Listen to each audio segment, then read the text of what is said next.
La semaine prochaine, le cinéma de minuit vous invitera à suivre Blade Runner de Ridley Scott avec Harrison Ford, Daryl Hannah et Rutger Hauer.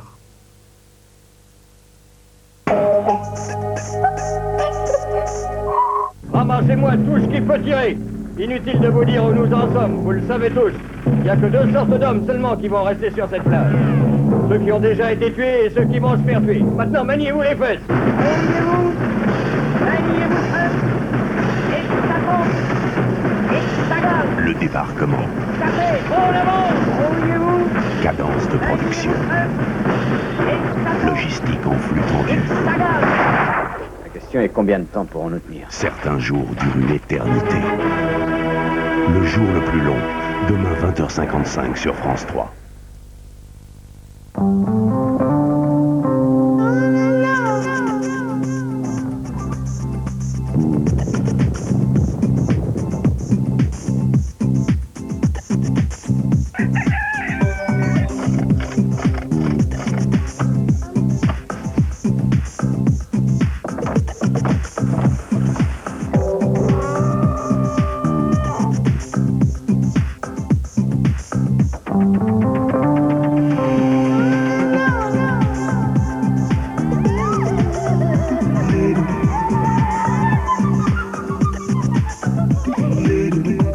On largue les amarres.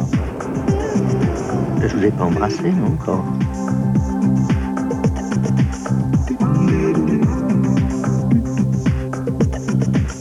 1, 2, 3, 1, 2, 3. Patatras, d'un seul coup.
Il y a un générique de redémarrage là?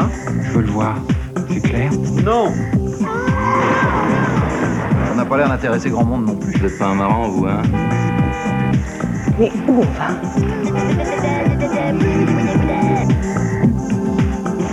Soyons fous.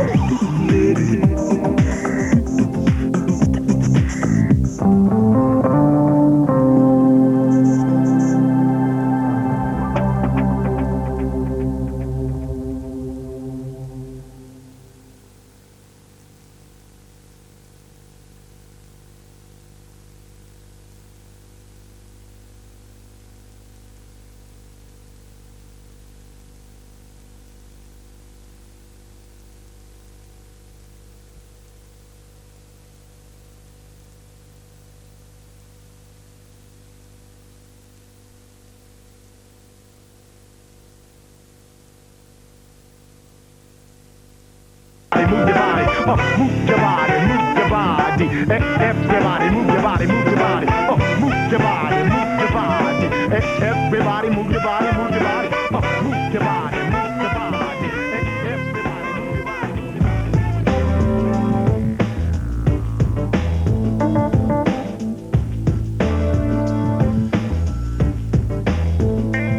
body. Vous voulez connaître les fréquences de France Info dans votre région, dans votre ville?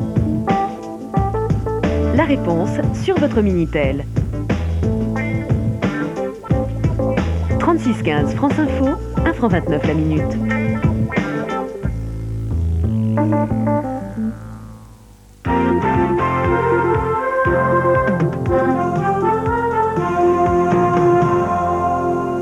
Vous écoutez écoutez France Info, il est 2h, le journal Gilles Bessec.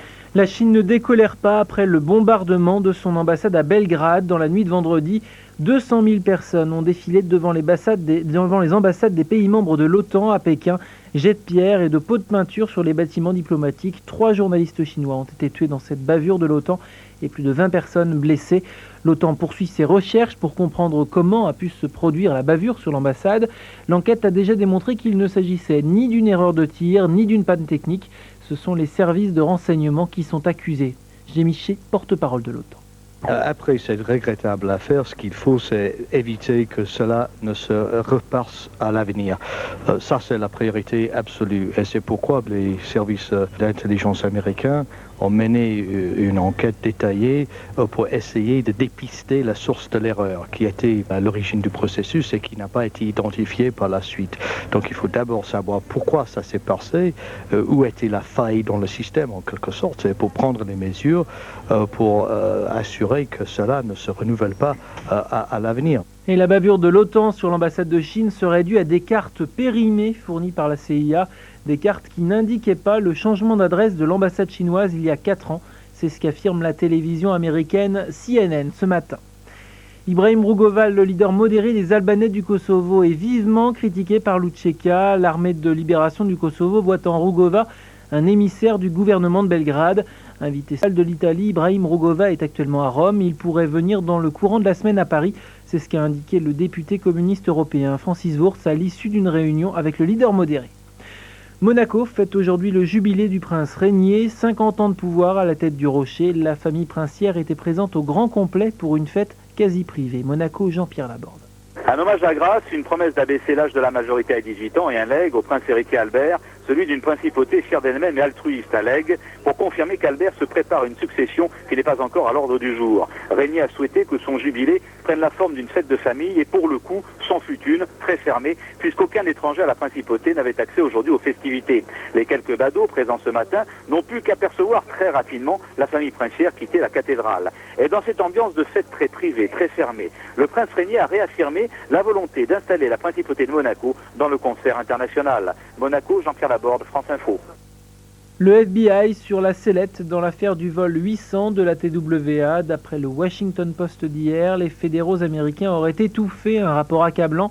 6 mois après la catastrophe, les enquêteurs du Bureau des alcools, tabac et armes à feu auraient conclu qu'un problème technique était à l'origine du drame, un rapport que le FBI aurait choisi d'ignorer. L'explosion du Boeing 747 de la TWA au large de Long Island avait fait 230 morts en 1996. Le nouveau préfet de Corse est arrivé sur l'île de Beauté hier soir. Jean-Pierre Lacroix prendra officiellement ses fonctions aujourd'hui.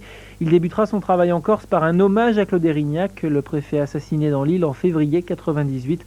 Jean-Pierre Lacroix rencontrera ensuite les représentants de la société corse.